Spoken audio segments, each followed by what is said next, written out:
የሰሜን ለንደኑ ክለብ አርሰናል ፈረንሳዊውን የሊድስ ግብ ጠባቂ የሆነውን ኢላን ሜስሊየርን ለማስፈረም እንደተቃረበ ታውቋል።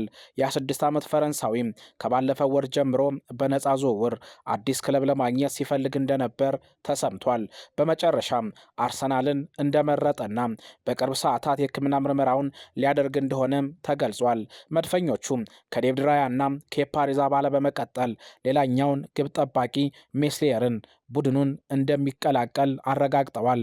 የሜስሊየርን መምጣት ተከትሎ የ20 ዓመቱ ቶሚ ሴትፎርድ በውሰት ውል አርሰናልን እንደሚለቅ ክለቡ ይፋ አድርጓል።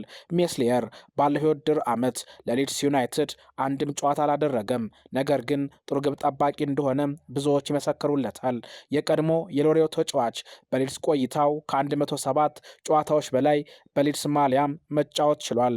ሚኬል አርቴታ ቡድናቸውን ለማጠናከር አዳዲስ ተጫዋቾችን ለማምጣት እየሰሩ እንደሚገኝ ለክለቡ ቅርብ የሆኑ ሰዎች ገልጸዋል ተብሏል። ፒየሮ ሂንካፔ በ34 ሚሊዮን ፓውንድ ማስፈረም የቻሉት መድፈኞቹ በቀጣይ ክረምት የአስቶን ቪላውን ኢንተርናሽናል ተጫዋች ሞርጋን ሮጀርስን ወደ ኤምሬትስ ለማምጣት እንቅስቃሴ እንደጀመሩ ታውቋል።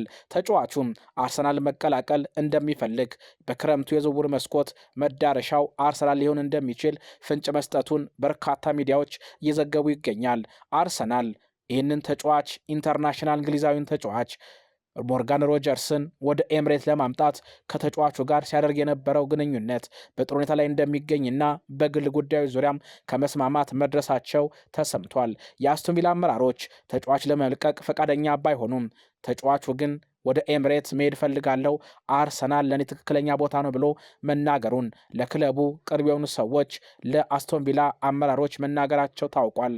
አርሰናል በቀጣይ ክረምት ከሞርጋን ሮጀርስ በተጨማሪም ሌሎችን ተጫዋቾች ለማስፈረም እንደሚሰራ የክለቡ ምንጮች ገልጸዋል።